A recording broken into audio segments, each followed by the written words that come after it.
Si un jour on me demanderait pourquoi je regarde des animés ou lis des mangas, généralement je répondrais parce que j'aime ça.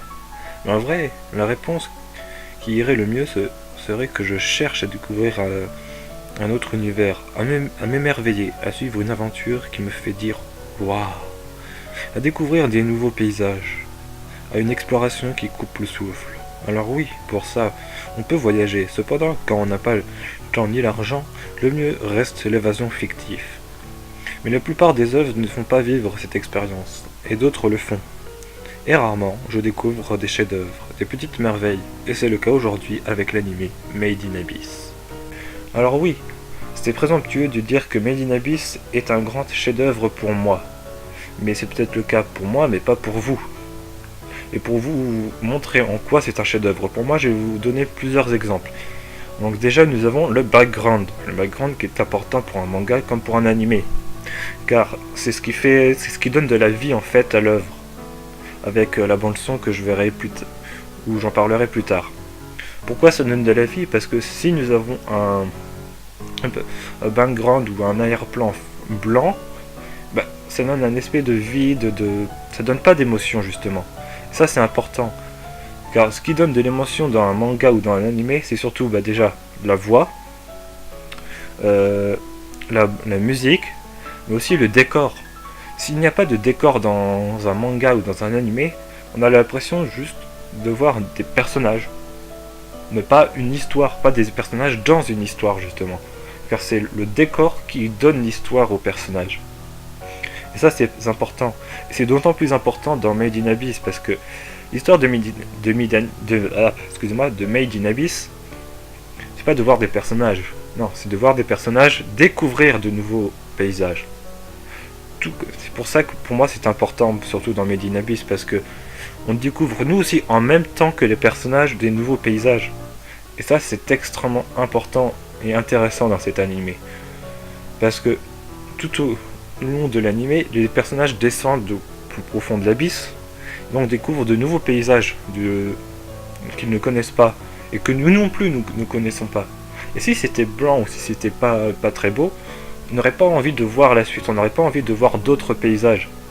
C'est là l'aspect le plus important pour Made in Abyss, c'est l'aspect de découverte et d'émerveillement qui est donné avec le background. Comme je l'ai dit, le background est important, mais c'est pas tout. Il n'y a pas que le background qui est important pour donner de la vie à un animé. Il y a aussi la bande son. Car sans bande son, un animé serait vide. Imaginez un animé sans background et sans bande son. Ce serait chiant à regarder, ce serait long et chiant à regarder.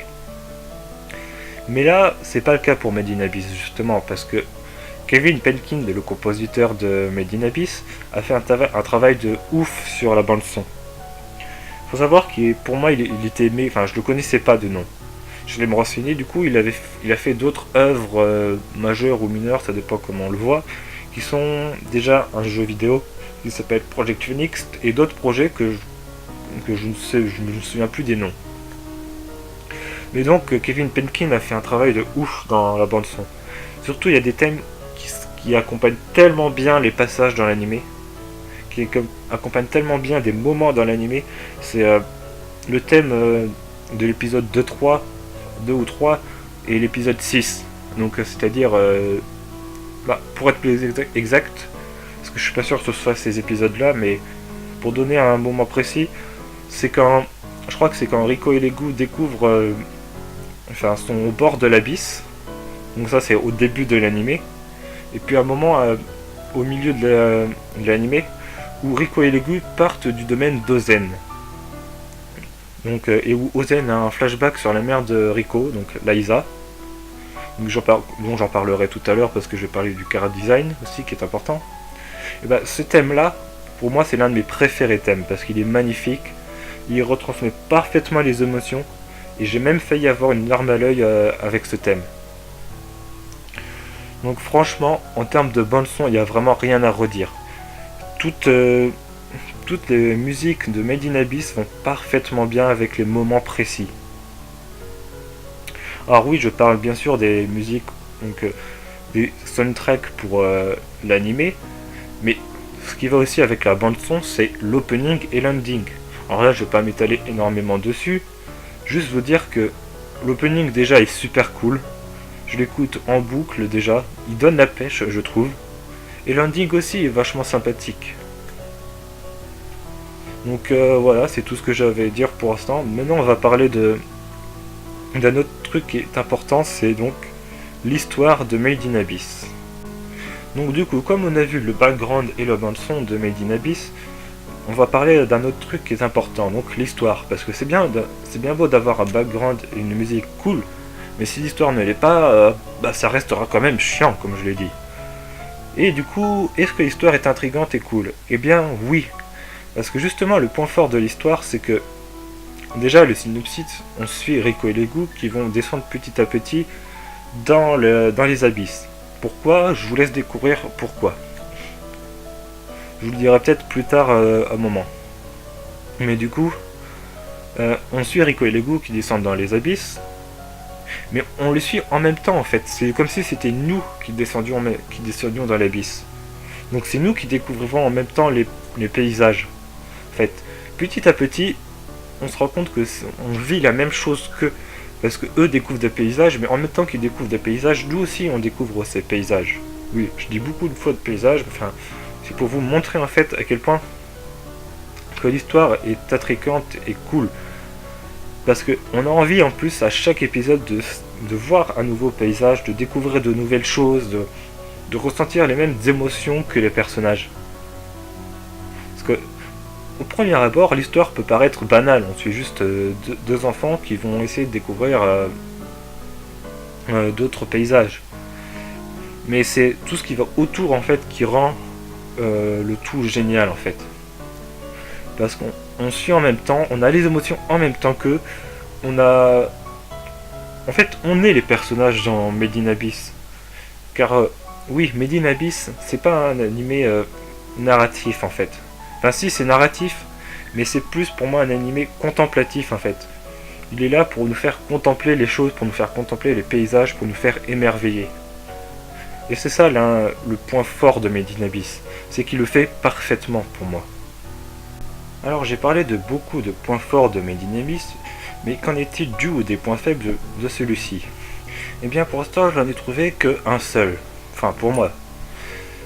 Et ce point faible, ça resterait le chara-design. Enfin, c'est ce que je pensais au départ. Car au départ, le chara-design m'a semblé un peu enfantin, un peu trop simple en fait. Et je me suis rendu compte que c'était pas le cas pour tous. Même si le chara-design restait simple, il y avait certains personnages qui avaient un chara-design assez cool et vraiment classe. Et même certains personnages avaient un chara-design assez oppressant et intimidant. Et ces personnages, c'était surtout les adultes, contrairement aux enfants. Et je me suis rendu compte qu'en fait, c'était pas là par hasard en fait. Qu'il y avait un contraste qui était fait entre les enfants et les adultes. Et je me suis demandé pourquoi. Et bien cette réponse, je vais vous la donner un peu plus tard. Parce que c'est un autre point que je voudrais en parler dans... C'est par rapport à un sous-entendu, enfin, de Made in Abyss. Car pour moi, il y a un message sous-entendu dans celui-ci. Donc, revenons maintenant au chara-design. Donc, pour faire simple, comme j'ai pas grand chose à dire sur le chara-design, à part qu'au départ, ça me paraissait un peu trop simple, comme dans les dessins. Mais finalement, je vais plutôt vous faire un top 3 de mes 3 préférés personnages. Donc, si vous voulez le voir, c'est que vous avez sûrement vu, par exemple, les derniers épisodes. Sinon, passez ce passage tout simplement parce que ça va spoiler, enfin ça va dire des noms de personnages qui sont apparus justement que dans les derniers épisodes. Donc tout d'abord en premier, bien sûr il y a Nanachi. Pour moi c'est mon préféré. Alors donc je le dis bien, c'est un top, mais par rapport au chara-design et non par rapport au personnage en lui-même. Donc en premier ce sera Nanachi. Pourquoi? Parce que j'aime bien son chara-design de lapin humain en fait. Et puis bon, comme je le dis, c'est par rapport au chara-design, mais il y a aussi le seiyuu qui rentre vachement là-dedans, c'est que le seiyuu il fait très bien son taf en fait. J'adore ce personnage. Et puis même le chara-design qui paraît peut-être un peu simple, mais c'est pas choquant en fait sur Nanachi. Puis ensuite nous avons, j'ai hésité entre Lisa ou Ozen. Donc je dirais que c'est deuxième place ex aequo en fait les deux. Donc c'est pas vraiment un top 3 mais plutôt un top 2, enfin ce sera plutôt mes deux préférés personnages. Mais comme il y a trois personnages, donc voilà. Donc c'est donc Lisa, donc qui est la mère de Rico, qu'on a aperçu que pour l'instant dans des flashbacks en fait. Donc dans un flashback, je crois de Rico et dans le flashback de Ozen. D'ailleurs, ce passage-là, comme je l'ai dit, c'est le passage où donc il y a le fameux thème qui est pour moi mon préféré thème. Donc le thème où Rico et Legu partent du domaine de Ozen, donc. Et du coup, Liza, j'adore son chara design aussi. Donc voilà ce que je voulais dire aussi, c'est que Liza ne paraît pas oppressant ni intimidant comme les autres adultes. Pourquoi ? Tout simplement parce que pour moi, Lisa n'est pas oppressante vis-à-vis de... Enfin, on veut nous donner la vision de Rico en fait, c'est pour ça. Pour Rico, sa mère, c'est juste un objectif à atteindre. C'est pas quelqu'un qui est oppressant, c'est pas quelqu'un qu'elle ne connaît pas énormément. Justement, c'est sa mère, donc elle la connaît forcément beaucoup plus que les autres personnages. Donc elle la voit moins intimidante que les autres personnages. Alors vous allez me dire que Leader ne paraît pas oppressant, mais c'est un peu Leader, c'est un peu celui qui a fait le père de substitut de Rico en fait. Donc Rico connaît forcément bien aussi Leader. Donc c'est pour ça. Alors pourquoi ce contraste entre la mère de Rico et les autres adultes ? J'y viens du coup. J'y viens du coup avec ce sous-entendu. Enfin, pas un sous-entendu, mais pour moi en fait, Made in Abyss, c'est une allégorie de l'évolution vers l'âge adulte en fait. Pourquoi ? Je vous explique. Tout d'abord, on nous indique que pour l'Abyss, il y a plusieurs étages. Et que plus ça va, plus c'est compliqué d'aller au fond de l'Abyss. Pourquoi ? Et que une fois qu'on est au fond de l'Abyss, il est impossible aussi de de ressortir de l'Abyss. Je vais vous dire pourquoi tout simplement. Pour moi, c'est flagrant en fait. Je vais vous donner un exemple. Quand vous êtes un enfant et que vous avancez de plus en plus avec les âges, votre côté enfant disparaît en fait. Vous devenez de plus en plus un adulte. Et un adulte, c'est impossible pour qu'un adulte redevienne enfant en fait, tout simplement. Et c'est exactement la même chose avec l'Abyss en fait.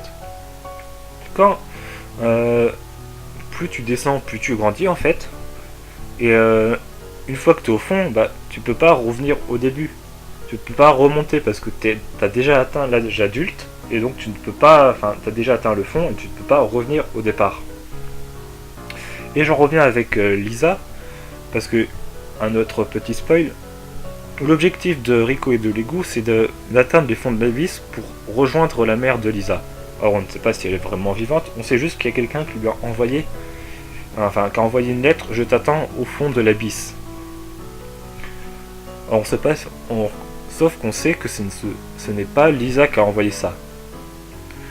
Mais si ça se trouve, Lisa est peut-être déjà morte en fait. Et qu'en fait, c'est pas vraiment pour rejoindre la mère de Lisa qu'elle fait ça, mais plus pour atteindre l'idéal en fait. Atteindre le niveau de sa mère en fait.